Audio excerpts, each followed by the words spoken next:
at the Schmodcast podcast. Hi, I'm Rob Schneider, and you're listening to See What Happens?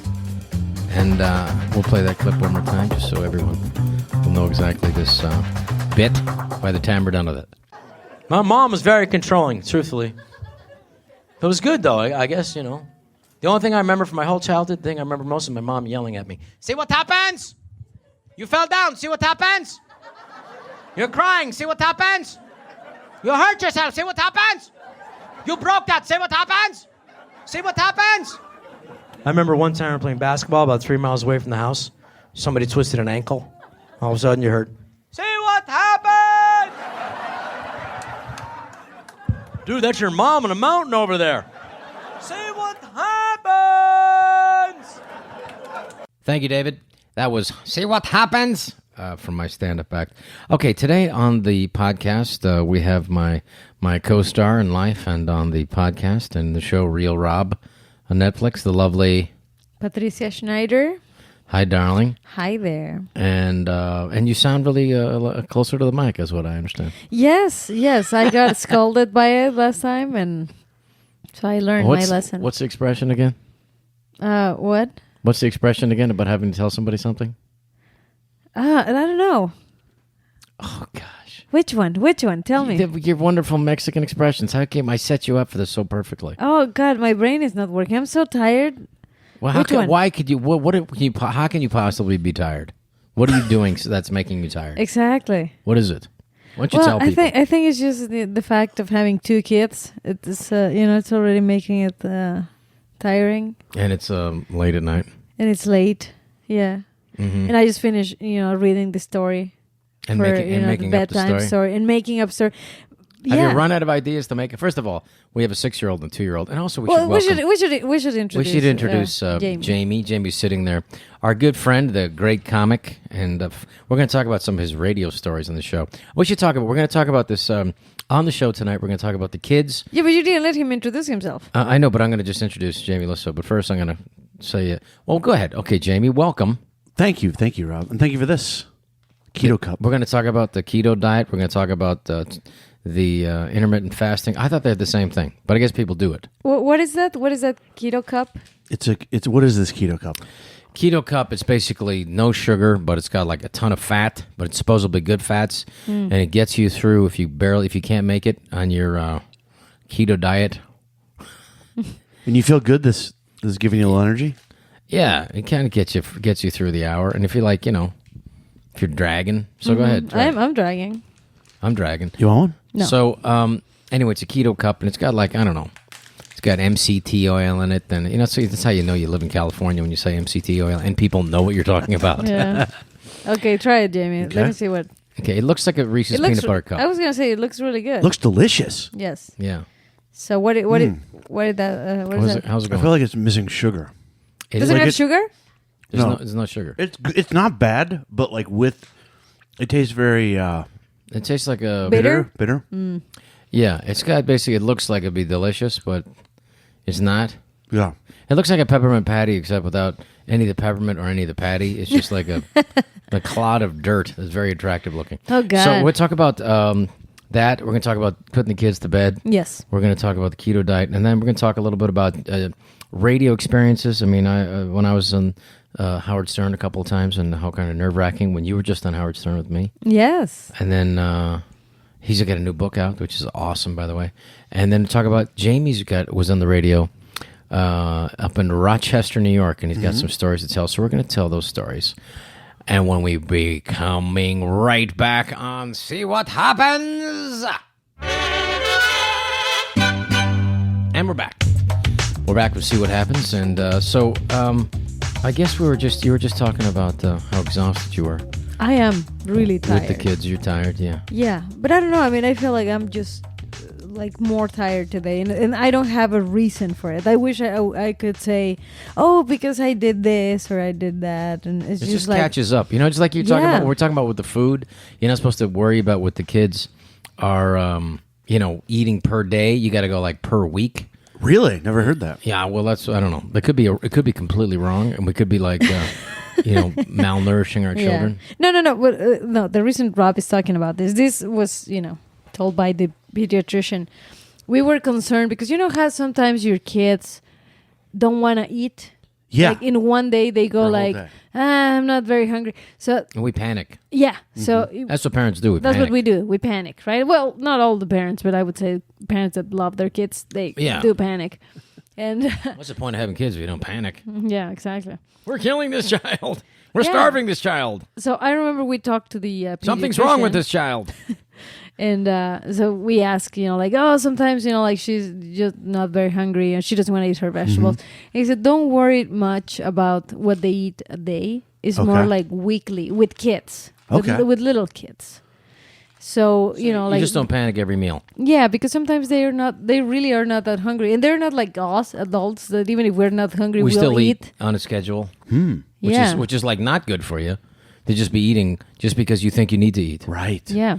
And then we're also eating like too much protein, too much whatever, and of course the processed food. But anyway, I'm gonna tell my ex-wife. I'm gonna tell her that though, because that's a good point. If she's like, did the kids have dinner? I'll be like, no, they had dinner Tuesday, and so and so you're good. been a good week. It's like, let me know at the end of the week, Yeah. and also only talk to me once a week. That's why you keep track of it that way. It's a lot easier. Yeah. What's your bedtime I don't routine think that's up what there? they meant. Well, you've been telling stories to Miranda. Miranda's a 6-year-old. Yes. The 2-year-old's a little easier. She's as Victoria. She basically doesn't speak. She speaks Spanish and a little bit of English. She's like story. I don't understand what you say most of the time. Like Toya. Is that toilet? Toya. Toya Jackson? Toya. Yeah. Yeah. La Toya? Toya Jackson. Yeah. Randy Jackson. Tito Jackson. No, it's a Toya. Story. Your daughter is so cute. Because historia is in Spanish. That's Historia, why. sí, Yeah. sí, historia. But like she said, Toya. So I didn't know.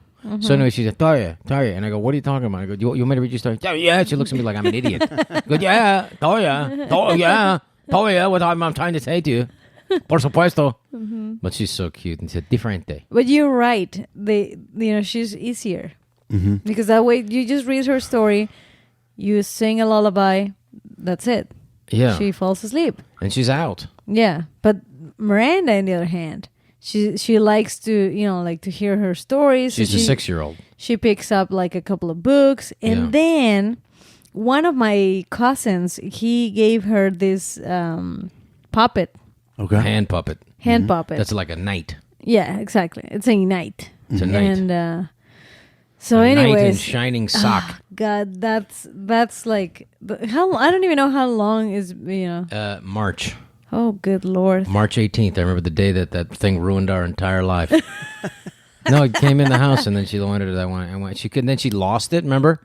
Then she was crying because she couldn't sleep. She couldn't sleep without the sock. Yes, because Without the Juanito night sock. I know because she was having like nightmares and like not every night, but when you're a kid, it takes one nightmare to not want it to sleep by yourself again.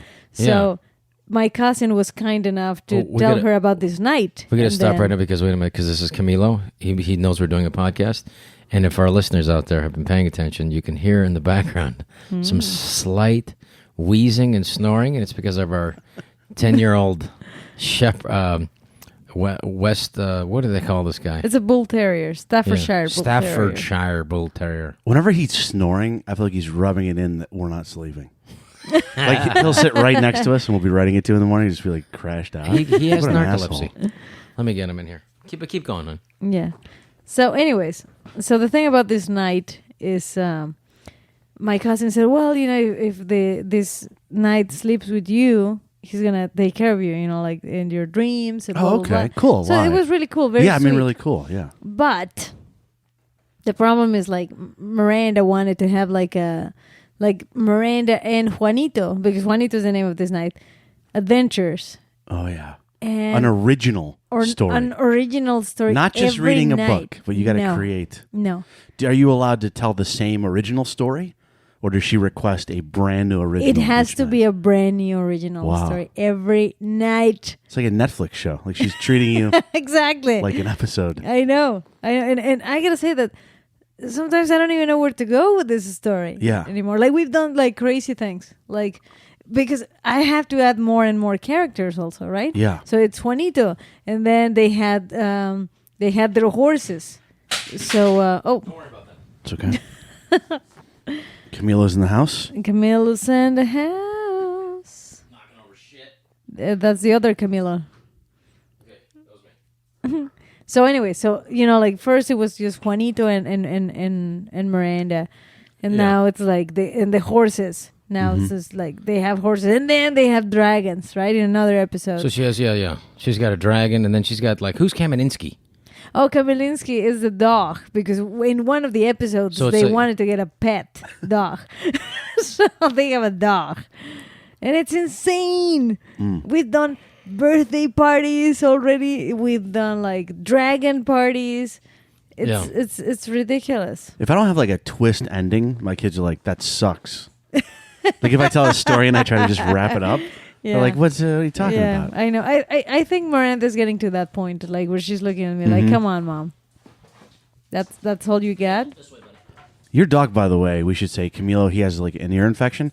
And you know, you put a thing on a dog's head. Yes. When they have to protect, it's like The that cone? plastic cone or whatever. You guys have the most high-end, animal-friendly cone. It's like if anybody out there has a dog with an ear, there's like a comfort cone. It's called the comfy cone. Comfy cone. Yeah, no, he actually likes it on more than off now. It's like a pillow around his head 24 hours a day.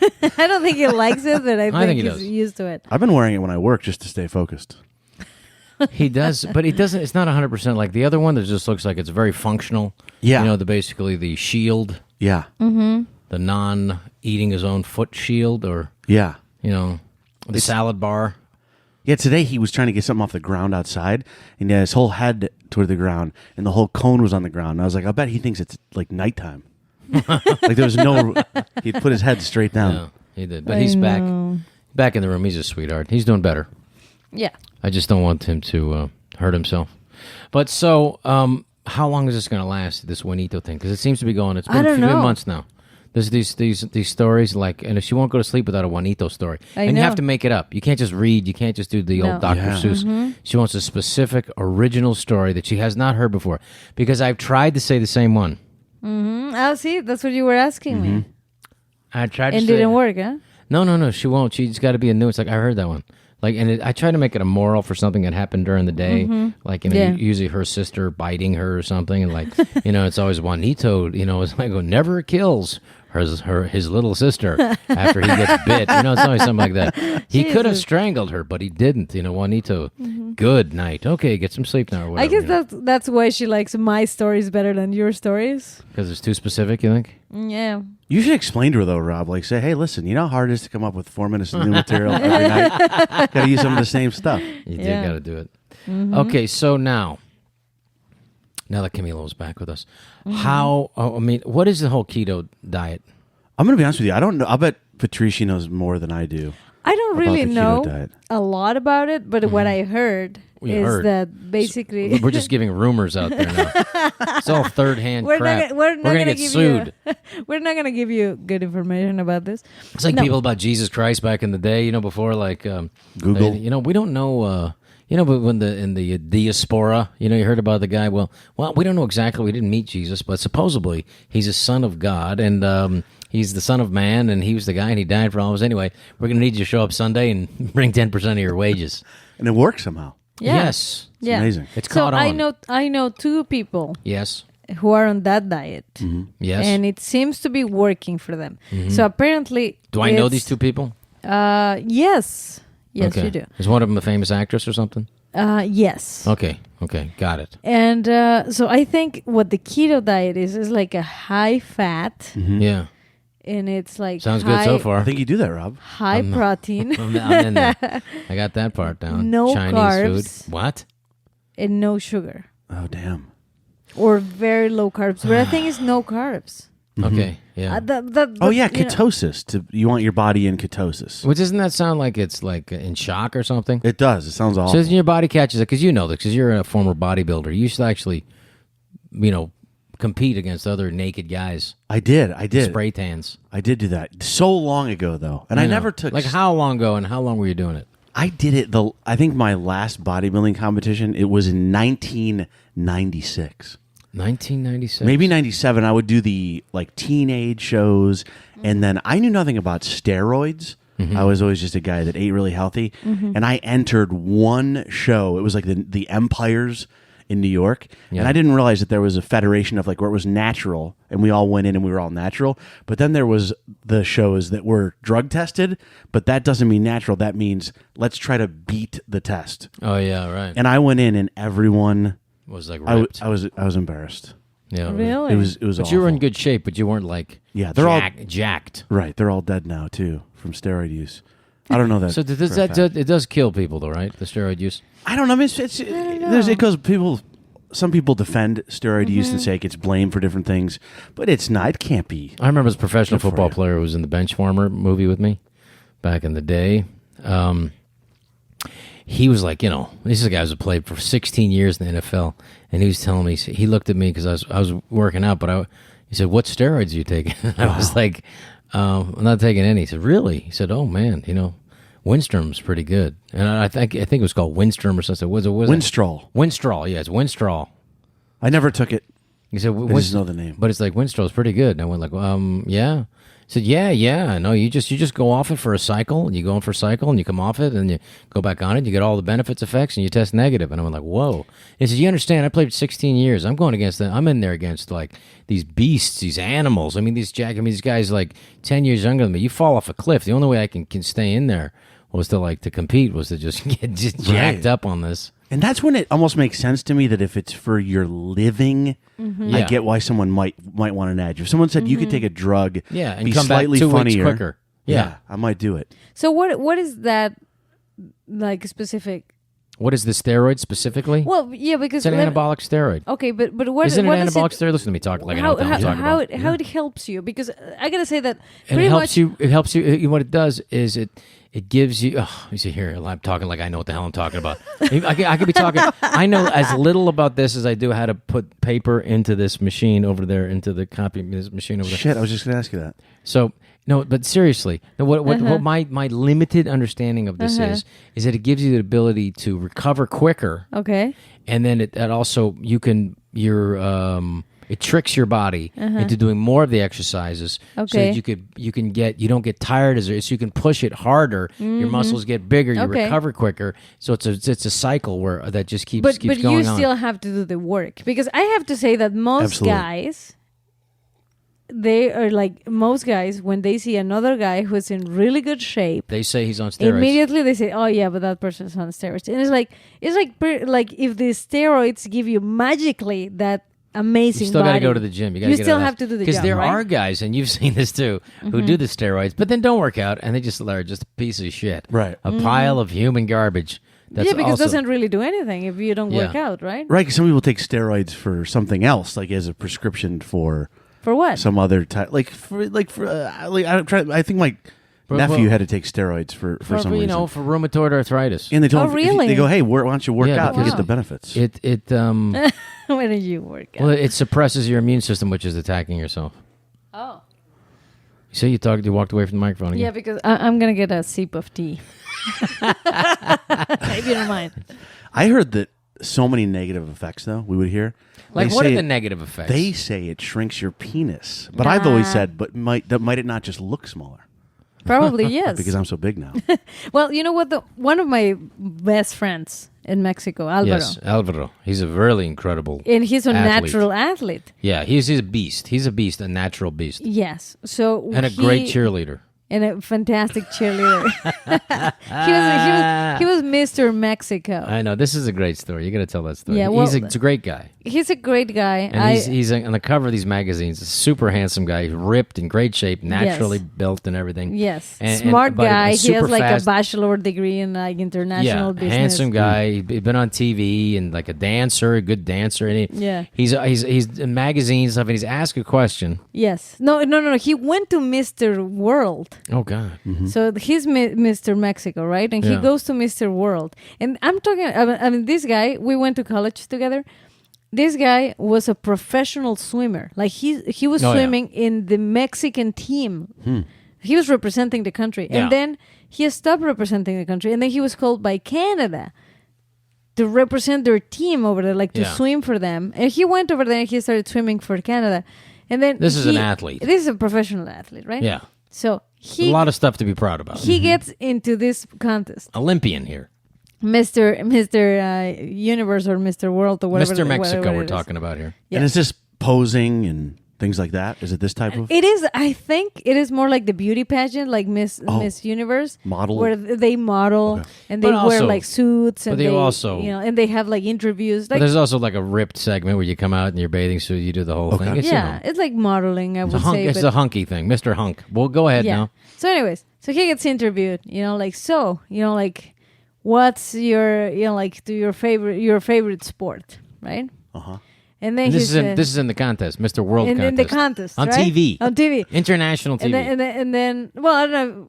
He how says, exactly "What are you, happened. he says what are you most proud of, or what is your favorite? Yes. What is your best sport? Because clearly you're Mr. Mexico. Yeah. You're an Olympian swimmer. What's your favorite sport? And he says cheerleading. amazing? because he was in the cheerleader. Awesome. He was in the cheerleader team in Mexico Oh, as well. Not from the country, obviously, but from our school. oh, But it's like, dude, you're a professional swimmer. Like, who else in this contest is going to be a professional swimmer? But you know what, though? At the end of the day, that's what he liked the most. And he was being honest with his answer. Yeah. And I'm proud of him. yeah. And I'm glad that he said that. And Did you just watch this clip? Unfortunately, Did the person laugh? no, I wrote. It was like I read it. Sorry, it was a written piece. I think in a magazine or something. So Yeah. No, but the story that I say is better. That I embellish it by saying it's on live TV. yes, exactly. Yeah, that's what I do. But anyway, that's what you got to do. Like, yeah. but here's what I was going to say about Alvaro. So once I asked Alvaro about steroids, and he said that the way you can tell if someone is taking steroids or not is if their abs come out too much. Okay. Because he says I'm on steroids. My one ab is out too much. You're on the steroids, daddy. I'm on a steroid. I'm on a cheeseburger steroid. Yeah. And because he says that everything grows. Oh. So your Your organs. organs grow. Oh, damn. And that's why the stomach looks like a little like popped out. Your abs is because your organs are growing as well. And that's probably not good. No. Yeah. Right? No, he thinks it's really bad for you. Okay. But anyways, whatever. And, okay. And your bones also grow, right? I don't know about that. I don't think bones grow. Now, I'm just going to say again that I don't know what I'm talking about. But I'm going to say, yeah. I'm going to say I know for sure that is a fact. And I know that Alvaro's favorite thing he's most proud of in his sporting life is cheerleading. I'm going to say that. I got that part right. Yes, you got that one. On live television. You got that one right. Okay. Yes. Okay. So, you see, God, he's like rolls outside in the dirt and the grass, and then he gives me like allergies. A little bastard dog. Anyway, Camilo, what were you thinking? Anyway. So, okay. So wait, let yeah. me ask something to Jamie for his bodybuilding years. So what made you get into bodybuilding? I was a loser. I'm being completely serious. Okay. I was like a huge loser. Well, how many months ago? Oh God! What? I'm sorry, I mispronounced was. I am No, so you're talking about in high school. Just high school? high school and before I was. Did you I'm feel like like middle were you a school? pudgy kid? I was a pudgy kid. What does that mean? Fat. Like fat. It's a nice Oh, way to say really? fat. Unattractive. Yeah. No girls. Never getting laid. Yeah. Eating Well, the bad that was foods. a little Alone in that your was room. a little too young to be in late. What do you mean? High school? Maybe. I never. No, there was no. Okay, action so for what me. happened? So you felt like a loser in high school? I was kind of a loner, more of a loner No, you than said a Okay. loser. It's okay. You can say loser. Loser/loner. And I just picked up a Gun. I picked up. Jesus Christ! And you put it down. I put it down. And I picked up this book by Yeah. Arnold Schwarzenegger. Schwarzenegger. Very famous book called Bodybuilding for Men. Bodybuilding for men. And I just got a. Got what? I just got a weight set. You got weight set. And I remember being so young that this kid said to me, "I'm thinking about lifting weights and getting really big." Yeah. Yeah. And I remember saying, "What do you mean?" Like not understanding the concept, like that young, like 7th, 8th grade, where he would say like, "Yeah, you lift weights, you get bigger." I was like, "That's crazy."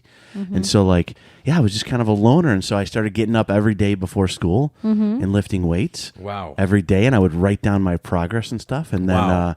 I didn't even know how long did it take before you noticed the difference? it was like within 3 months. Wow. I meant with your personality. How long Still did, nothing. No, did you give you some? No, it gave you confidence. All right. You know, honestly, not really. Like I did it purely for. I didn't even realize. Did Patty, you get the attention from the girls because like, hey, this guy's like, He's just a working nice out? body. just because I'm honest with you guys. Okay. I did not understand even the connection between Girls. having a good body and girls until a girl said to me, like, I was at the beach once wearing a long sleeve shirt. She was like, "Why don't you take your shirt off like girls like?" And I was like, "Holy shit, why don't I take my?" Like, it was more for me like about the sport. Okay. And only then did I realize that you could maybe get a chick or something. And so There's some side benefits to this. yeah, and then what happens is you take your shirt off, Weightlifting thing. you start banging chicks, and then you don't lift weights anymore because you no longer have that time in the morning. That's true. That's kind of what happened. Yeah, Okay. I learned from. Did you have any more questions about that? Because I have an Arnold Schwarzenegger story. You do? You know, can I just say this? The loudest fucking chair I've ever heard. Your ass getting off of that was like literally. It was like you were naked on that chair, God. and just your whole ass came up, and the chair came up with that chair. It was so loud. It was the loudest Sorry. thing. Yes, but anyway, professional. so. So one more question. Oh God! Then to the Schwarzenegger So- story after that. So for the contest, For the contest. Well, yeah. What made you want to join the contest, and how old were you? I did my first contest at 14 years old. You did. Yeah. Was it something your parents were supportive of? Yeah, they and I'm yeah. That's totally. really cool. Do you guys want to hear a crazy story? Did your sister come Yeah. and cheer you on? What My happened? sister was there. Wow, that's Um, cool. I remember my dad drove me. I was 14 years old. It was a 14-year-old class. Okay. And I remember he was driving me to. It was in Long Island. Okay. To go to this bodybuilding competition. Yeah. And on the way there, we stopped at a stoplight. Right. And there was a truck in front of us, like a delivery truck. And there's this guy walking on the side of the road. And the guy on the side of the road gets on the back of the delivery truck. Like he's on the sidewalk. Truck stops at the light. And the guy gets on the delivery truck, and the delivery truck starts going. And so then the highway's up ahead. And I think the guy was kind of trying to hitch a ride. Yeah. Maybe he was drinking. And the delivery truck started to merge onto the highway that we were getting on. With just a guy hanging onto the back, like a 65. And the guy kind of scooted over to the side. He looks, sees that the truck's getting on the highway, and he jumps off. Right? Yeah. And it kind of looked like he might have been hurt, right? Like kind of hit himself. So me and my dad pull over and talked to the guy. And he banged his head a little bit. Yeah. Ted Bundy. And Ted Bundy. we called an ambulance. Yeah. And seemed totally fine. And I remember like a week later, they called up and they go, "Hey, can we talk to?" They had me on the phone and my dad on the phone. They were like, "Yeah, that guy died." oh God, What? Yeah, and we're like witnesses to a guy dying. You mean so the guy he hit his head and he really? Yeah, and it looked like nothing was wrong with him. It was like a little bit, just like it looked like nothing. We were talking to the kid. Maybe the guy. How old was he? He's probably like 20s. See, maybe the God. truck driver came back and ran him over after that. It's possible. He could have You made. just know what? jarred. It wasn't just jar. I I'm haven't gonna thought make about a that. U-turn. Isn't it weird how I'm gonna come memories? back- I'm going to come back and finish him off. Jesus Christ! No, so I'm just trying to find something way out of that story. I'm sorry, What I the hell led you down that road? The only reason I told that was, isn't it weird how you don't think of stuff, or like the things you remember based on? I know I don't think of stuff that I don't want to talk about publicly. I mean, stuff like that, like that. Somebody witnessing a death. Yeah, it's weird. Just thought of it. But anyway, we went to the. Yeah, thanks for dragging us down. Competition. I I was the most ripped guy though at the scene of that murder. On the way to the. So if there was like a competition on the side of the road for like the dead guy and you and your Yeah. dad and the truck driver that drove off, you would have been like first Yeah. place. You would have carried away the Arnold Schwarzenegger. Yeah, I'm sorry I told that story. It's just one of those things where I haven't thought about It's it good to get literally. that out. in- it's good to 14 get it years. out. It's good to get that out somewhere else. All right. Do you have any more questions about Jamie's workouts? Well, I want to know why the tan, doing the tanning like has to be that crazy dark. It just makes you look better, it makes you more defined. yeah, the muscles. Mm-hmm. But why did it go like super crazy dark? That's what she's That's asking. like way too much. And also Like that woman who's like the super tan woman from New Jersey. Yeah, it's out of control. Yeah, but also seems like you don't do the face, right? So just the body. Is that right? They don't do the face. Well, I don't think they do the face as much. I mean, And so the face is just the makeup. the then. face is like it belongs on to tan. another person. It does look like that. I always, I did watch bodybuilding though when I was like, younger, because like when the Schwarzenegger era, there was, remember that guy Roberto Colombo? Absolutely. Franco Colombo? I'm sorry, was it Franco Colombo? Franco Colombo. Yeah, Roberto Colombo. My friend texted me a picture of him That's today. very rough. That's very He rough. works out. Changing He the works.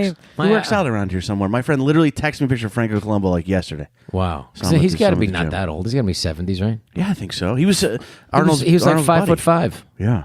He was like a compared to Arnold, like a midget, but like proportional. You know the Yeah. water bottle, a hot water bottle. Yes, of He course could, I do. He could blow one up and it would explode. a rubber That's how strong hot water bottle. You probably don't even know what a hot water bottle is, right? You don't 'Cause know No, what what is that that? is. It's What is what that? people used to use it for when they slept for the pain or something. They used a hot water bottle. It was this thing. It's like rubber, but really thick rubber, really rubber. And then they would put hot water in it or ice, Okay. something in it, and then you'd put it on your head or Oh, I've something, seen your that, neck. yeah. Make you feel But this better. is like, I mean, this is like the strongest balloon you've ever seen in your life. This guy was so strong and such lung capacity, and I mean, he literally could blow one of those up, and it was like an impressive trick. With his mouth, he Yeah. could do that. Yeah. Franco, also known as Roberto Colombo. His friends call him Wow. Roberto. What's your Schwarzenegger story? We'll see about the Schwarzenegger story. Well, first of all, I was like, when I was doing big studio pictures back in the day, early 2000s, I would be promoting a movie, and you'd be like, if you're doing like the TV circuit, if you're going to do Leno and Howard Stern, or you're doing, Entertainment Tonight, or you're doing whatever you were doing. Back then, it wasn't like, they didn't have like, every network didn't have like a late night show, or if they did, I didn't know about it. Right. It was basically Leno and somebody after that. So, one of the guys that was promoting a movie at the same time was Arnold Schwarzenegger. So he would come and he would do something, and I would be at the Tonight Show, and then Arnold would be just leaving the Tonight Show, and I'm coming in, and then I would just and then finally I was at a radio station with him, like he'd like with a big radio station, and then like I said, let me just hear what he's talking about, and I didn't realize when you're promoting a movie or promoting anything, you can just lie. He just was like, What do you Okay. mean? he would just promote, and he would just literally just like say, this next movie, I mean, it's incredible, it's amazing, it's romantic, it's exciting, it's an adventure, it's funny, it's a comedy, children can see it, old people can see it, everyone can go see it, it's amazing, it's funny, you can bring the family. And what was it? It was like called End of Days, a movie about the devil. And I know when I said, I mean, not everybody can see that. He said, no, it doesn't matter. You just say it. It's not up to me if they see the movie. It's my job to get them in. So you're just lying? They go, yeah, of course, I'm here promoting. You don't get paid to make the movie. That's the fun part. You do get paid to do this shit. Wow. The shite. And he's just fucking lying. Did lying you- out his ass. And I'm sorry if this is not a good question. I should say I hurt my back, so I did take a painkiller. Oh, in good my Lord. defense. For anything that I say tonight. But have you Yes. ever promoted a movie Yeah. that you were part of Yeah. that you did not quite believe in? Oh, God. Of course. Well, it's just sometimes, you know what, nobody starts out to make a movie that isn't going to be great. But, Right. like, so sometimes, if you don't have all the say in the movie, and then the studio can come and make some changes, or the producers that you're working with can make some changes. And it's also, it's their neck on the line, too. They're the ones who put their name on the line. So sometimes there's some compromises, and you're never 100% right. You never 100% no. Yeah. And then, but sometimes, yeah. And you have to, if you took the money, you got to promote the show. And the then- right thing to do is to go in and go, bring your children, bring the old people. You have to just sell Yeah. it. No, but I mean, I don't think I would do that. I would just say, I had a good time making the movie. I hope people enjoy it, because there's just, there's always some good parts to a movie or whatever. Right. I just remember being completely uncritical when I saw a movie when I was a kid. We had I remember when I was a kid. And then what happened? Let me tell you. I'll tell you what happened. Okay. I used to go see a movie. It used to be like he was like we had one theater, and there was the Sarah Theater, out in Daly City, and then there was one in Pacifica, like the Sea Dog or whatever the hell it was called, the Sea Biscuit or whatever. It was like it was right off the ocean, where the houses literally fell into the ocean. That was the only time we made the news, when there was a natural disaster in our town, and houses were falling off the beach into the ocean. Anyway, so we would go see a movie, and then I remember there was like a twoplex. In other words, there's like a theater. I was like, what is this? You got two? You got like I could see a movie, and then right next to it is a different movie. I got a choice. I can see a movie in the same parking lot. I can go see this. And then So you're saying before that, there was only, you wouldn't say like, what movie should we see? You would say like, there was like we want to go there's see the movie. The Wow. movie, yeah. Well, there was like you can drive into the city, and there'd be some different. There wasn't like a multiplex, and my parents weren't going to drive us to the city anyway. There wasn't a multiplex, but then like. I remember it was like a twin theater. Like, whoa. And then there was like Saramonte 6, and there was 6 movie theaters. And our parents would literally drop us off, and it was like $1 or 75 cents to get in there if you're a kid. And then maybe they raised to $1.25, and we'd sneak into all the movies. And they, so much so that they were on to us, they'd finally have to have like a ticket guy. I need to see your ticket. No, I lost it at the popcorn thing. And say, well, you can't get in. And then we'd wait for him to go to the bathroom. We'd sneak in. We'd see every movie. And I remember that my friend in junior high, I think it was 6th or 7th grade. Maybe it's a little earlier, but like 6th. It was 6th grade. And he said, you know what? I didn't like that movie. And I remember just being fascinated. What do you mean you didn't like the movie? It's a movie. Right. What's not to like? We're in watching a movie. It's like, Miranda, who's 6 years old. She doesn't say she doesn't like anything. It's just, it was maybe, there's no criticism to it. But there's not a critical eye to it. And I just remember him saying, yeah, I just didn't think it was that scary. And I went like, oh, maybe. But it's a movie. I'm excited to just be in watching a movie, having shitty popcorn and eating those hot tamales, those red things. It was just about sugar and grease intake. It was about the experience. It was just getting out of the house. Yeah. It was like you're bored. I want to do something, and I'm seeing a movie. It's got action, it's funny, it's romantic. Old people can see it. It's got, adventure, it's romantic. And I just remember seeing a movie. And then, that's what happens. You're just like, okay, well, I like that, but I didn't like it as much. And then, when I was a kid, there was, there was a movie review. The first time it was on TV was on PBS, which was Roger Ebert. Mm-hmm. And it was Roger Ebert and Gene Siskel, and they would talk about movies, and I was like, what?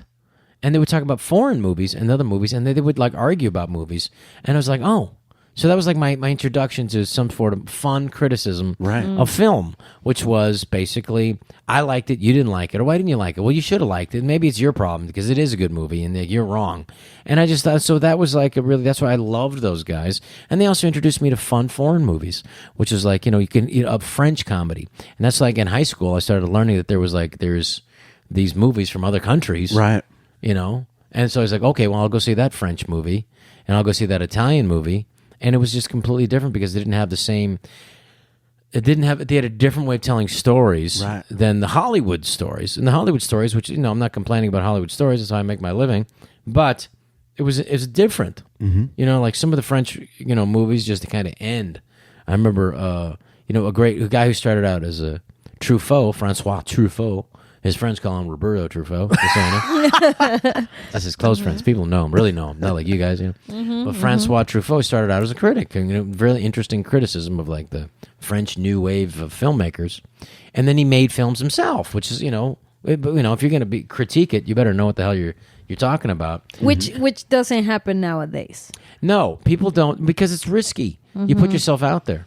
I remember talking to Norm Macdonald. I forget what it was about, but before he got his, a ton of crap for criticism for him saying just something about. Now I'm going to get crap for defending him, but no, he had his TV show on Netflix, and then he got criticism because he was in a print paper or some blogger or whatever, because he was talking about what happened to friends of his, real friends, Roseanne Barr and Louis C.K. Those are his friends. Right. Those are his friends, and. That criticism, but I remember him telling me about, because I was talking about some kind of mean criticism or something, and he said to me, hey, when you enter the arena, people in the stands will hate you. Ooh. And I was like, whoa. Wow. Yeah, just like him from whether you're a gladiator or What's your John Cleese, my favorite? A movie actor, or whether you're a politician. or a baseball player. If you're out in the field, it's free license for people in the stands to hate you. If they're paying money to see you, then they can hate you and yell things at you. And that's just part of the game you got to know with what it is. What did John Cleese tell you about criticism? I remember it was a cool story. John Cleese, his picture's right over there. Oh, yeah. And John Cleese said, critics, don't even ignore them.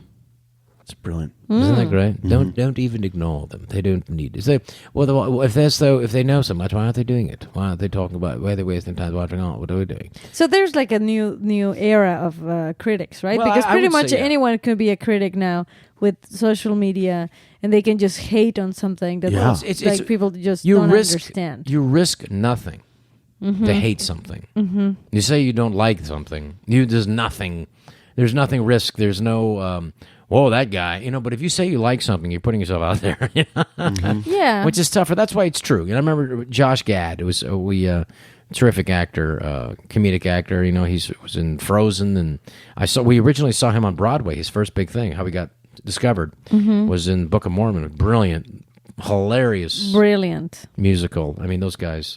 South Park guys, right? Oh yeah, I have not Trey seen Parker it. and those just Super funny. super funny and just really brilliant and just come on. I mean, I just really think that they kind of reinvented what a Hollywood musical could be with the guys from Avenue Q, and they did a great job. Anyway, and Josh Gad, when I saw him, and it was basically me. It was like watching Chris Farley, you know, in a good way. It was like a guy who was a kid who was really influenced by like my old friend Chris Farley, and in the best possible way. We're just like physical, committing to everything, and I just like okay, it really does have an impact on the next generation of young comic performers, and what a talent this guy can sing and everything. And I remember running into him at like at Adam Sandler's one of his soirees, I think you can call it. I don't think Adam would use the word soiree, but my friend Roberto Sandler would revert it. But it was like, and Josh Gad was there, and I was talking to him, and he just said to me, "Man, you know what? These critics," because he just had a movie come out, and he said like it made me realize, you know, critics do not know how to. They just don't know how to critique a comedy. It's just they just don't get it. You know, it's not the same way that it's just because the way that I've always said about this, and I talked about this on Howard Stern, which I want to hear some of the more radio stories of ours that have happened, but it's just you know, the thing about comedy specifically as opposed to drama is that it's asking for a specific reaction, only similar in the same way as horror. If you see a horror film that doesn't scare you, it has to have, in the same way horror movies, all movies, but specifically horror and comedy, it has to have a satisfying feeling to the end. It has to be, I feel, a sense of satisfaction. You know, you have to kind of have that. If you don't have that, then, you know, you're feeling satisfied. But the difference with comedy is like, people will be honest about like, are you a good cook or whatever? They go, nah, not really, or maybe I can cook a thing or two. But if you ask somebody like, do you have a good sense of humor? They're going to go, of course I do. Yeah. What are you kidding me? A great sense of humor. Because that is closer to like, you know, how people perceive intelligence and like, you know, if you have a good personality or whatever. If you're a drip, you don't have a good, but it's clearly, just like anything, not everybody's a good chess player. Right. Not everybody's has a great sense of humor. Yeah. Or should say a varied sense of humor or an open sense of humor. Or any sense of humor. Or any sense of humor. Jamie and I met someone who has no sense of humor. He told us. He told It was the us. first time I've ever run into someone That's that's very honest. He goes, "Oh, you do comedy and you guys are on a comedy show." He goes, I have no sense of humor." But that, what a brilliantly honest person. It was amazing. Who was this person? And then he told us a bunch of jokes he'd written, and he was right. Like that, Yeah. right? He was trying Yeah, out he some was Where jokes. did you meet this humorless? No, it's a photographer. He's a nice kid, real nice Super kid. nice kid. Photographer. But at least maybe did he have a head injury or something like that? I don't think so. Okay. Did he fall off a truck and was he resuscitated? But you know I'm what? just trying to catch up on where he met these people. You know who else What? doesn't have a sense of humor? My aunt Aurora. Oh, really? I love her though. She's lovely, but she doesn't like comedies because she says she admits she doesn't have a good sense of humor, so she doesn't understand Is the it humor. because of the language, or is it because of the? No, in because general. comedy does have its own particular language. You have to Yeah. you have to have your mind open to subversiveness. Yeah. And open to be subverted to a point of view for the purpose of surprising you. Yeah, but she doesn't enjoy that. Like Or for instance, shocking you, I or remember shocking. when I was a kid, a little kid, around like Miranda's age, like 7. You know, like around that. My neighbor had an alcoholic dad, and This story's getting better. but he had a great sense of humor, and he loved. When he was drunk? He loved this comedian, Polo Polo, which is a brilliant comedian from Unbelievable Mexico. comedian. This is a guy, if you're English speaking person, not Spanish speaking person, you've never heard of this guy, but yet he would come in here and he would sell out like 4 amphitheaters when that place used to be open. Really? 4, maybe 7. You know, Yeah. I mean, this is a guy, I mean, and a brilliant, He's brilliant. His storyteller. jokes are freaking brilliant, and they Seriously. translate beautifully. Yeah, the setups are great. But anyways, I remember that we used to steal the cassettes, and then we would listen to his act because he would record his comedy shows. Right. And I didn't understand the jokes because he was super dirty. and super vulgar, and he had like so many bad words in it, and I didn't understand it, but I remember laughing when people were laughing. Just because of the joy of that, like You want to be part of that. Yeah. Yeah, my dad took me to go see George Carlin in 1974. I was 11 years old. It was in Hawaii, because my grandfather lived in Hawaii. So we go there in the summer times. And we literally were sitting in the last row. And we were dying laughing. It was like a big auditorium. We were literally in the back. This is before they had big screens. We didn't see him, but we just heard him. And he was like a little, like a little beetle on stage. Wow. Like literally just this tiny little guy. But he was moving around, whatever. And I think he even started to have gray hair back then. But Is that your first comedy show? that was my first live comedy show. It was my first time. I was in a room with somebody that like was doing comedy. And I'd seen him I've heard his albums because we had comedy albums back then. And my dad had a bunch of those, and like Class Clown, George Carlin, Class Clown. But I remember his opening joke in Hawaii. He said, because it was like back then there was a soda called Hawaiian Punch, and he said, "Hi, would you like a nice Hawaiian Punch?" He said, "No." "Would you like a nice New York kick in the balls?" And he's like, But it's really nice to have that, like our daughter has this open sense of humor Yes. to anything, and she really loves silly things. Yes. Which is, I think, silly is king. And I remember, like, speaking of John Cleese, John Cleese was very generous and lovely. Him and Eric Idle were very nice to me and had me. I asked Patricia if I can go fly out. We just had the other baby, and Patricia's like, yeah, you can go see him.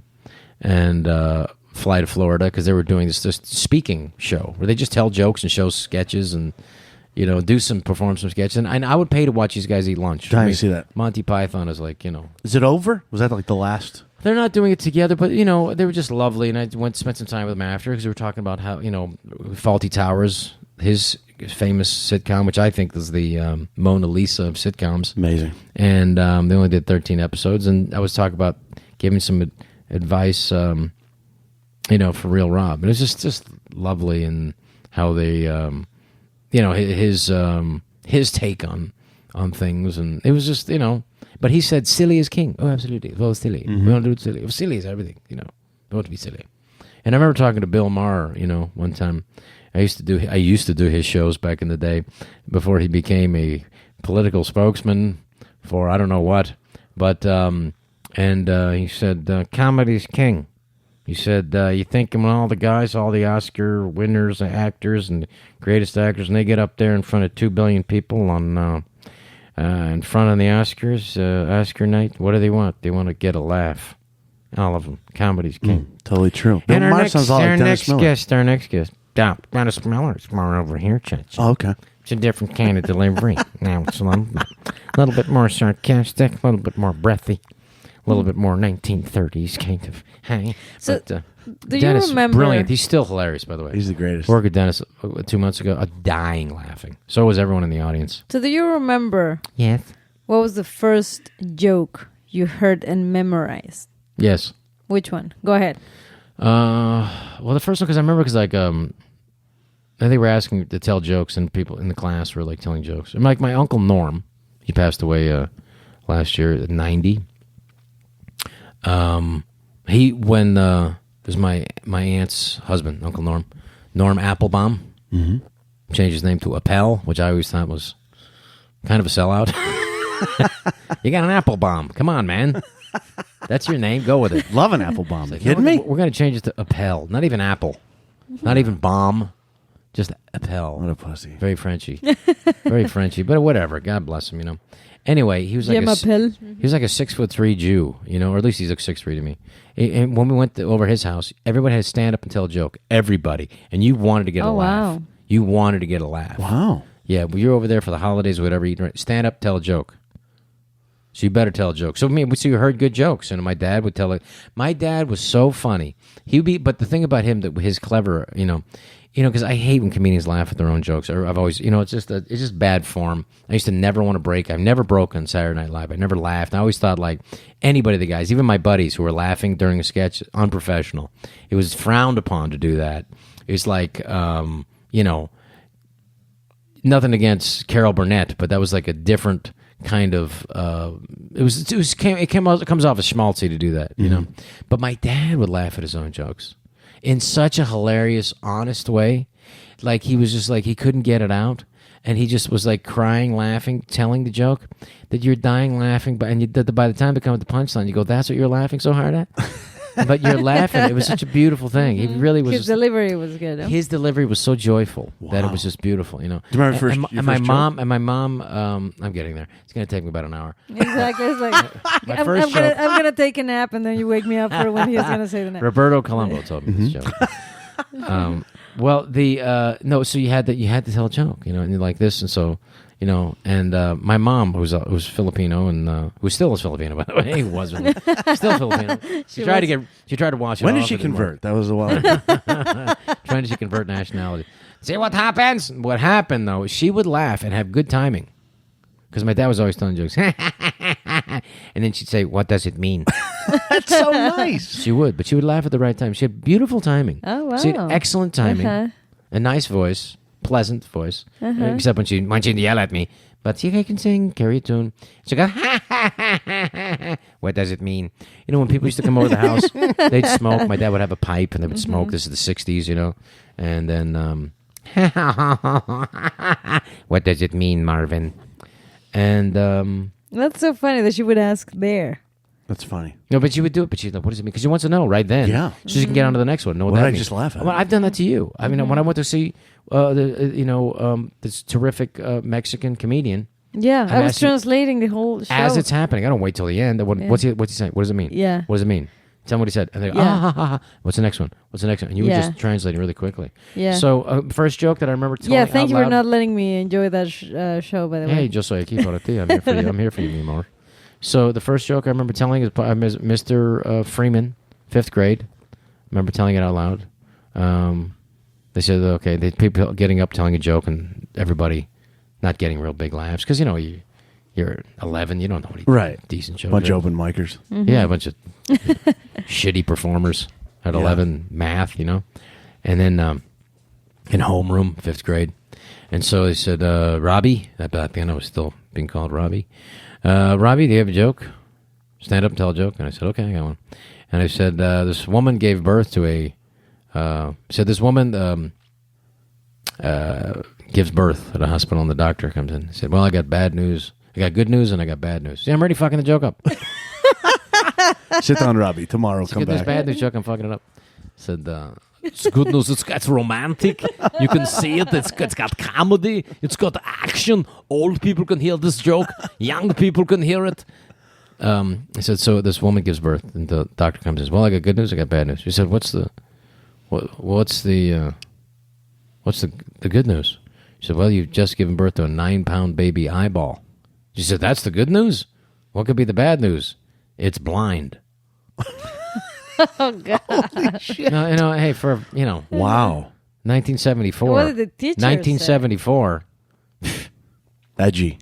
Yeah, that was For very 74. Super edgy. Yeah. About the same Yeah. time that I saw that George Carlin show. Wow. So anyway, it was just like it killed that day. Oh, And- really? And I remember thinking, that feels pretty good. Wow, very dark humor. That No, but nobody expected that. You know, there wasn't like. I used to love those short ones, like dark humor. No, Patricia, you should probably introduce yourself a little bit more and should say that, Patricia, when I met you, when I first started begging you to go out with me, you were producing not one show, you're doing 3. And by the time you left your television producing job in Mexico, you were producing 4 shows. Yeah. At that time. But the one that you were doing, the full-time one, or I should say most of the time, that was the most successful show of those ones, if I'm correct? Yes. Was a comedy show. It was a comedy show. And it was? Guerra de Chistes, which was a war of jokes. War of Jokes. So there were 3 comedians telling jokes for 1 hour. Wow. That was a lot. Damn. So pretty much Yeah. every joke, You ever heard? I've heard it. So every joke book joke kind Yes. And you were allowed to be dirty on that hour, right? It was a cable show? Yes, it was a cable show, and we had no censorship, which I don't understand why we didn't have it, because it was too much. Yeah. But pretty much seriously, you tell me a joke and I'll know it already. You do know all the jokes, and you also bring many jokes to the table that me and Rob have never heard before. Yeah, And that's we're- true. That's what I For me, love it's about crazy. That's what I love about Mexico, because like they have a really mean sense of humor, Yes. and I mean that in the greatest compliment. Like something horrible can happen, and there will be a joke about it that is just like, oh, I mean, literally 2 minutes later there'll be a joke, and it's a really funny joke, and it's a take on it. And would you say that that's a cultural thing? Is that specifically Mexico City? Is it all Mexico? Would you find that that is like? No, I think it's the whole country that And we. is it because the we like to culture's laugh? yeah, they like to laugh. Yes. And the culture is just a little tougher. Mm-hmm. I'll be honest, and so like I think the jokes are proportionately rougher to compensate for that, for like it's a little bit rougher life. Yes. In Yeah, some but- in some parts of it, sure. But we have like some really dirty jokes. What's in the there. dirtiest one you can remember? Oh God. Did you tell Rob the dog joke? Oh, there's one. Yes. There's Yes, that was something I told him. which one was that one? The Like- one about the I don't know it, but it's Like the one the dog that gives the blowjobs. Oh yeah. the well trained dog.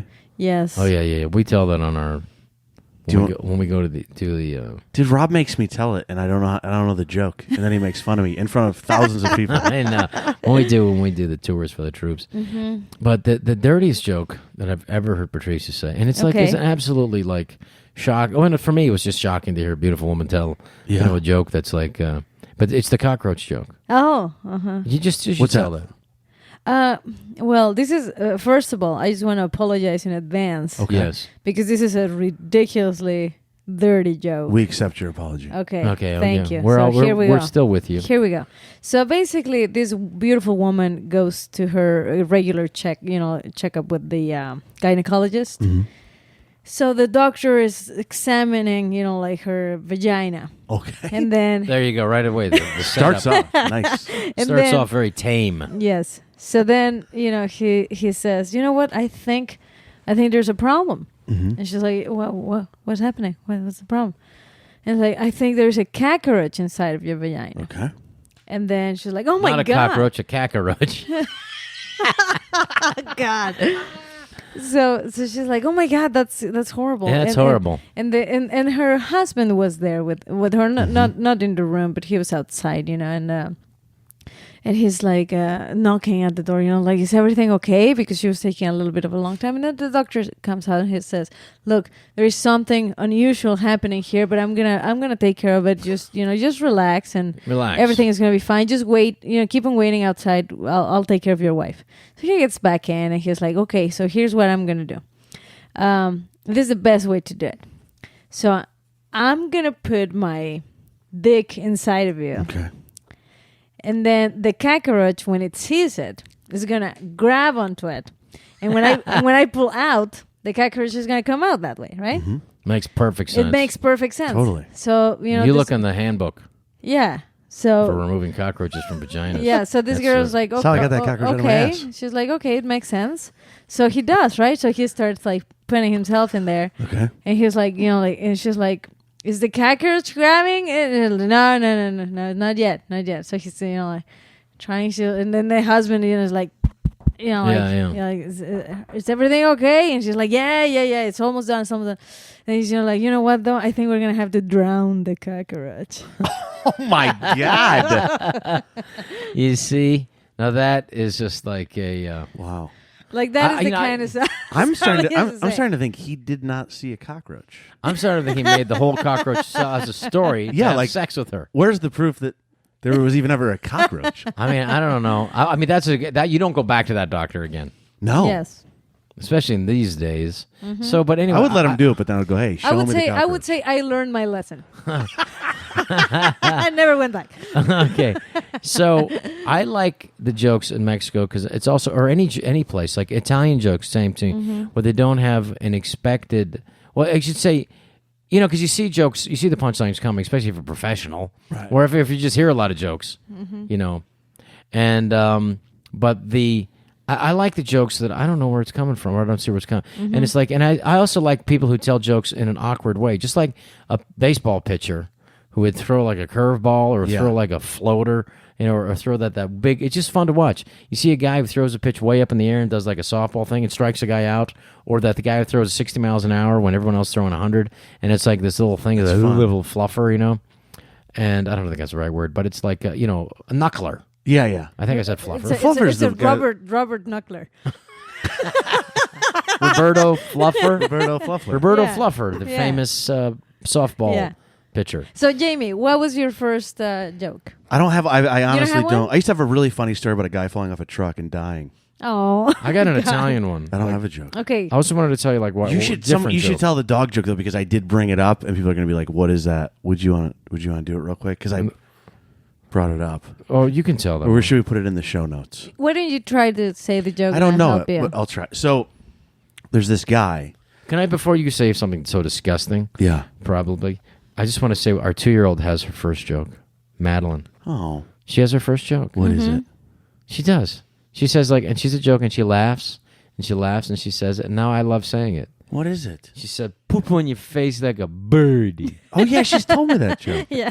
That's her joke. Yeah. She says knows that that there's laughing all the time, so she wants to say something, gets a laugh. The kills. And she knows poo-poo is like that's a word That's gets her bad word. She goes, "Poo-poo on your face like a birdie." It's her catchphrase. And her birdie's the punchline. She goes, "Poop on your face like a birdie." And it's just the cutest. Maybe, that's when like you're a parent, when you go, "Oh, that's really cute." Yeah. And no one else looks at you horrified. They go, "No." It's just, it's like when you show pictures. I don't want to be one of those. Any parent who says, "I don't want to be one of those parents that shows you a picture," next thing you know, you're looking at pictures, right? Yeah. So Yeah. they're liars. I only Okay. show pictures of some of my kids. Don, I'd be like, look at this one. I know you like that one. Well, okay, dog joke. So- We're almost wrapping this up, by the way. Okay, so Before we get to the dog joke, do you mind if I just tell where are you going to be playing? Let's talk about first of all, Real Rob, Real Rob on Netflix. seasons 1, Season and 2. 1 and 2 on Netflix. We'll be making an announcement sooner than later about our next Our next show. show. Okay, then we're going to leave it at that for now. And then, James, where are you playing? My next show is December 7th because I'm going to be writing until then. Oh. Okay, and that's it's a fantastic. show with you guys in the Okay. Poconos. I think it's the 7th. Oh, God. Wow. It's- Am I still performing there? We should Yeah, we find are. out. We are. We won't promote. We'll edit that one out till it gets a little closer. Okay. And what did I have here? I'm You got a lot of dates coming up. I got a lot of dates You coming have a up. lot of dates. Yeah. And I had them up here. Do you want me to tell part of the dog joke while you're searching? Yeah, tell Yes, the dog please. joke. So there's this guy, Patricia, and he has the most well-behaved dog in the world, the most well-trained Really? dog in the world. So he goes over his neighbors. New neighbor moved in, and he goes, "Hey, if you want to come over sometime and grab a beer or something, I want to show you. I got the most well-behaved, best-trained dog in the world. If you want to check him out." And so his neighbor ends up coming over that night, and he comes in and he goes, "Where's this dog?" He goes, "Oh, he's right over here."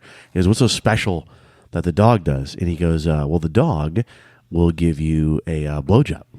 And the neighbor's like, "Wow, that's like incredible. I don't believe you." He goes, "No, it's true. It's true. The dog knows how to do it. I'll show you." And he goes, "So pull your pants down and take your underwear down." And he looks at that. He goes, "Fido." He goes, "Fido, blowjob."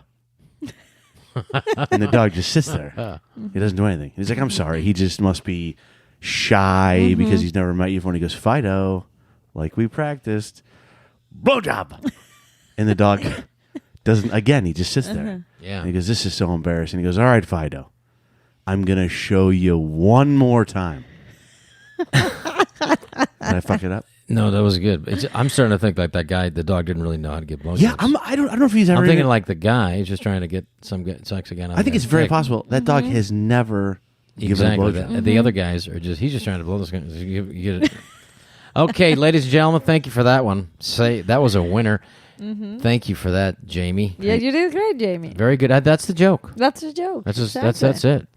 Gotta come Okay, finish. there's some gigs coming up. What do you got, Robbie? Rob Schneider.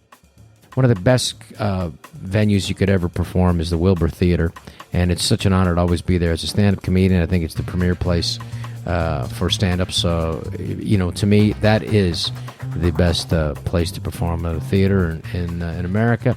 Wilbur Theater. I'm going to be there July 13th. July 13th, Boston, Mass. A lot to talk about.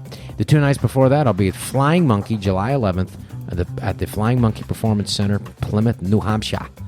New Hampshire, land of Adam Sandler. Live Free or Adam Sandler comes from there. And that's July 12th. I'll be at the Fox Theater in Ledyard, Connecticut. And it will be fun, and I'm looking forward to it. And then we have a show together, the Real Rob Show. And that's the cast of Real Rob. That's going to be at the Cove Haven Resort East Stroudsburg, Pennsylvania. That's December 7th. A day that will live in dirty jokes. Can't wait. And it's fun. And so where can people find you? They can find me here in my house. Okay, good. Nice to know. No, you can find me on Instagram. Yes. At I am Patricia Maya. Beautiful. Mm-hmm. And that's the only one that I use, to be honest. I mean, I don't really use my Facebook or my Twitter anymore. You're better off. Better off. Yes. What about you, Jamie? I'm on Instagram at I am Jamie Lisow. You can check out tour dates when I have them at my website, robschneidersfriend.com. Okay. That really is a real thing. I'm going to go on there and check that out. Yeah. Do people go on it? I mean, I think so. Okay, good. Yeah, it's the only way they could find me. 'Cause they're never going to remember my name. I go, you know Rob Schneider? I go, I'm Rob Schneider's friend. Well, this has been fun. I want to thank you. We're going to be doing this again. Yeah. And I want to thank everybody and for listening to See What Happens. And we hope you join us again on the podcast with the great Jamie Lisow and the lovely Patricia Maya Schneider. And I want to say, every time you want to see what happens, come check us out here. Thank you. See what happens.